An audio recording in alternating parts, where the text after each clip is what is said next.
There are many of us among video gaming circles who own old or damaged consoles or games. For whatever reason, no matter who you ask, there will always be someone who owns some kind of old, broken, or damaged electronic device. I was one of those people, and I took pride in being one of the few in my gaming circle to own, among other things, an original Xbox, a PlayStation 2, a GameCube, and dating back further, a Commodore Amiga and a Nintendo 64. What a fool I was, looking back. You may think, what's the point of owning all these consoles? Well, looking back, I think the same thing. I rarely played any of them, they just sat there and gathered dust, never used to their full potential. Until recently, I was certain that they could just sit there and wait until the day that I wanted to play them again, but in hindsight, I realized that the consoles themselves had other plans. It has often been speculated by scientists, engineers, and philosophers that living things are not the only beings to have souls. It is true that even inanimate objects can acquire quirks. For example, a squeaky door. However, consider a computer. It has a functional brain that is charged with electricity. Now consider an old computer. For years it has existed, constantly charged with power and possessing unlimited intelligence. Surely a computer that has existed for 10, maybe 20 years develops quirks. I started to notice something was wrong the day that my friend came home. He wants no part in this. In fact, we're no longer even friends, so his name is irrelevant. For the sake of argument, though, I shall call him Joe. Joe's been away for 16 weeks in Australia with his father, and upon his return I was overjoyed. I had anticipated the day of his visit since the day he left, and we were both eager to play together again. We were too old for simple make-believe games. We were both certain that computer games were where the fun was at. I wish now that we had thought otherwise. During his stay in Australia, Joe had picked up a few original Xbox games, one of which was the Halo 2 multiplayer map pack. For those of you who don't know, this is an expansion for Halo 2 in the form of a disc containing installable data that added new features to the game, like maps. I was reluctant to play Halo 2 as my controllers were both worn out. However, the resourceful Joe had picked up 2 new ones, so we were soon on the old Xbox installing the maps. After a while of playing the multiplayer, we began to get bored and we switched to campaign instead. Halo 2 is one of those games where, no matter how many times you play it, no campaign level is ever the same. But as Joe and I played through the second level, we began to notice several strange and outlandish differences.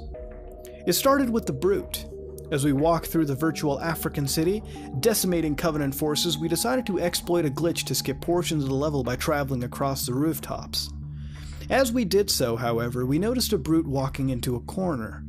Brutes, if you don't know, are large alien apes in Halo, who are not normally sighted until the end of Halo 2. So we found this phenomenon quite strange. He was just walking indefinitely into a corner, saying quotes from time to time. We should have just stopped playing then. But then again, why would we? After killing the Brute, who refused to fight back, by the way, we continued onwards and soon completed the level. We then switched from Halo and started playing some more original Xbox games. Star Wars Battlefront was next, a game I still look upon fondly even today, after what it had led to. We played a match on Hoth, the snow planet, on a mode called Instant Action. It means that the teams had no bonuses, no stakes, and no Jedi heroes. I knew that there was an option to turn them on, but I kept it firmly switched off, as they provided a ludicrous advantage to the team that had Darth Vader. But as we started playing, we saw Darth himself walking into a feat of one of our allied walkers. Joe berated me for switching Jedi heroes on, but I insisted that I always kept it off, and lo and behold, when I checked it, it was off. Now this really did confuse us. We played the match again and found Vader running endlessly into the leg of the AT-AT. This was odd hero behavior, as they were supposed to hunt down your enemies and slay them for you, but this Vader just seemed to be running into the tank. I told Joe to get in the walker and move it forward, and when he did so, Darth carried on running away. Towards the edge of the map, I followed him as far as I could, but I was soon confronted with the leaving battlefield message, and my character died after the usual 10 seconds, and yet Vader continued onwards. We now realized that something was actually wrong. Like the idiots that we were, though, we wanted to check other games for similar glitches. We couldn't find anything in Finding Nemo or Midway Arcade Treasures, but things got even weirder when we loaded Sonic Heroes. We played as Team Dark, commanded by Shadow. But as we started the first track, the team's muscle, a robot called Omega, broke formation and started running into a wall. We had lost all control over him, and any attempt to make him the party leader simply hovered the camera over him and gave me no control. I continued with the level, but as I tried to pass through the gate that automatically switches Omega to party leader, the game froze, turning the sky a grainy purple, and turning Shadow, Rouge, and the enemies into boxes filled with grainy lines, which sometimes happened with crashed games. At this point, I opened up my Xbox to see what was wrong. Joe claimed to be able to spot a burn on the motherboard from 5 meters away. We looked over the circuitry and we soon found what we assumed to be the problem. A tiny burn over one of the motherboard capacitors. It was quite big, and on close inspection, tiny letters could be seen. I took down a magnifying glass from top shelf and inspected the burn more closely. When I read the letters, I recoiled in surprise, knocking into Joe as I went. The letters formed 2 words, clearly burned into the capacitors. The words were, "I'm bored." Joe and I looked at each other. After he had inspected the words closely, he had said that there was no way they could have been burnt into the device without harming the rest of the hardware. And worse still, he also claimed that there was no way the Xbox would function after a burn like that. We attempted to start it up again, but it would not switch on. I got my dad to replace the capacitor, and it was repaired the next day. I did not tell him about the burn. The next day, Joe came around again, and we booted up the Xbox and played Halo 2 again. But this time, we immediately noticed another problem. After loading the popular map Coagulation, we noticed that the sky was a dull red instead of blue, and the bases were black. When venturing inside, we found a simple human marine standing in the center of the base. He began reciting quotes, just like the brute had done. But this time they were much faster, as normally the AIs in Halo wait for about 30 seconds between quotes. But this lone marine was just reciting them and leaving no gaps in between. It got really irritating, and after realizing we couldn't kill the marine, we were in fact simply phasing through him if anything, we left the base and explored the map. As soon as we went out of earshot of the marine, the game had crashed. Becoming desperate, I opened the Xbox up again. I could not see any damage. Until I inspected the hard drive. There was another burn on it. Joe inspected it with the magnifying glass, and after a while he looked up. The rims around his eyes were red. This happened to Joe when he had a shock. I looked myself and nearly hit my head on the table when I jumped up. The word said, "Will you entertain me?" Becoming spooked, I left the Xbox where it was and opened the GameCube. We scoured the innards of the device for 15 minutes but found nothing. Then we booted it up. I started playing Luigi's Mansion and talked to EGAD on the Xbox. Okay. We were on a file that had only just started, so we skipped through the introduction and headed straight for the mansion. Inside, we saw a toad cowering against a wall as they do. We spoke to him and his dialogue appeared underneath. "What game do you want to play?" I froze. Joe tapped me on the shoulder asking me what I had done. I threw down the GameCube controller and in desperation booted up my PS2. I wanted to play a game that would not scare me or even unnerve me, so I decided to go with LEGO Star Wars. I started a new file and began wandering around the diner as Qui-Gon Jinn. As you progress through LEGO Star Wars, you unlock more characters, and these begin to appear in the diner. So, as I had just started the game, I was not expecting to see anyone outside apart from the inert second player, Obi-Wan, who was soon took over by Joe. We explored the parking lot of the diner, and then on the far right, we caught a glimpse of something pale while leaping off the screen. It was General Grievous, unmistakably. I attempted to chase him, but I accidentally activated one of the control consoles on the mini-kits that, as anyone who has played the game will know, show you the collectible and its name if you come close enough. But this one simply it said, "Catch me." I tried to press the circle to exit the feature, but it would not respond. I realized the game had crashed. Joe was whimpering down my ear. Then I saw him. In the far corner of the screen, frozen as a still due to the crash, was a Lego form of General Grievous. He was running into the wall. It was then that I realized the burns, the glitches, the messages, they were all a medium of communication. My consoles weren't broken. They were alive. And they were bored. They didn't want to repeat the same games over and over. They wanted to play a new game. A game in which they were in control. Joe refused to play with me on Xbox Live ever again. And he soon stopped playing console games completely. He refused to talk to me and our friendship broke down.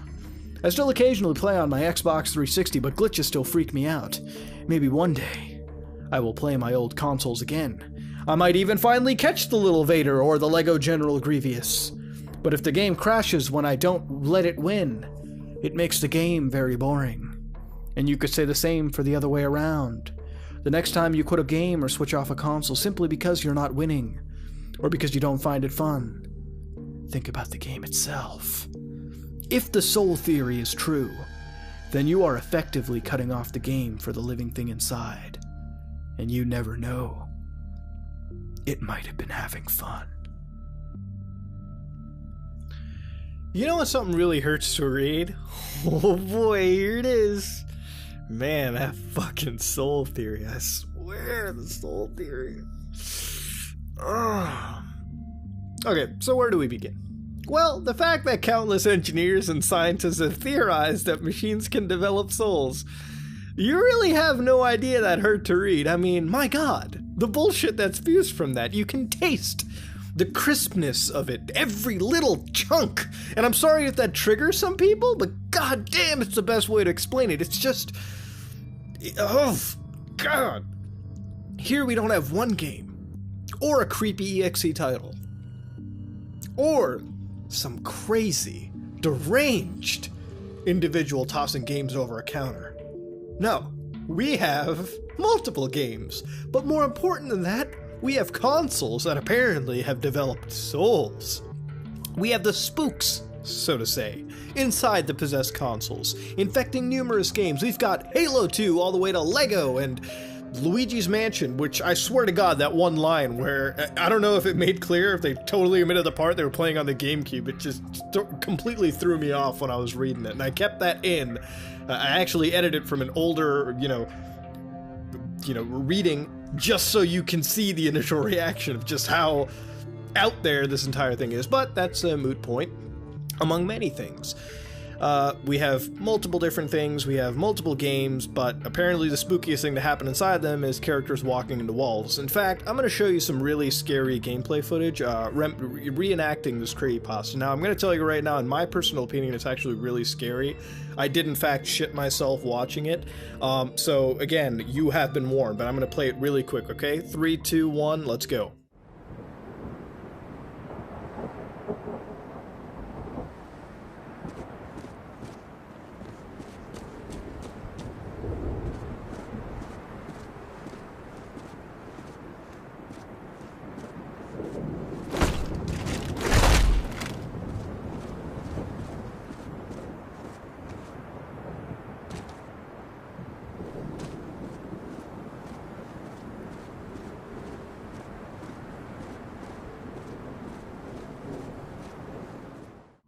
Scary, right? I mean, fuck, that's basically what's in this story.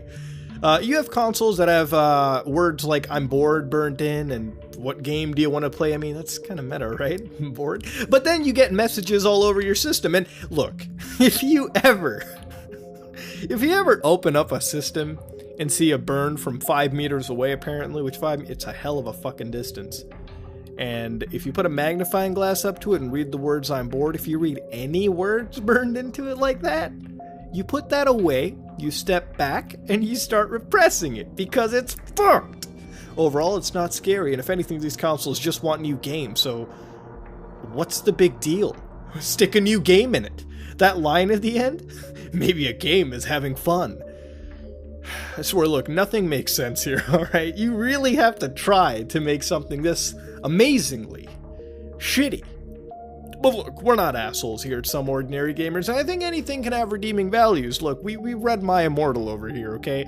Nothing can beat that in terms of shittiness, okay? That's on a league of its own, alright? That's a series on its own end. But this needs to be rewritten entirely, okay? I mean, sure, you can have a similar concept. I mean, Console Me did it, and it did it to a proper degree. I think you can have a video game system or machines in general be infected. I mean, I get that, you know, how that sort of exists. I mean, I get the theories behind it, or the thought process and thinking why something like that can happen. But it needs to be written properly. You need to have it technically believable, and you need to have it wrapped around well. Here it's just switch from game to game and shit walks into a wall. It really makes no sense. But I think in this special episode in the end, because of how especially cringy this one was, I'm going to ask you to analyze this shitpasta. audience. So what would you change and what would you really add to it? What would you rewrite? What would you do? I'm not going to ask you to rate this one because let's be honest, it gets the shitty pasta seal of approval there. But I'm going to ask you what you would change to make this one a non-shitty pasta, so to speak. That being said, this has been another episode of Shit Pastas, part of Creepypastas and Haunted Gaming here on Some Ordinary Gamers. I had to really sit through some cringe here, but it was worth it in the end because despite how bad it was, it had some redeeming qualities here and there. Some. But it was fun to read overall, I guess you could say, in its own shit pasta sense. If you like what you saw, please like, comment, and subscribe. Dislike it if you dislike it. This is me, Mudahar, and I'm out.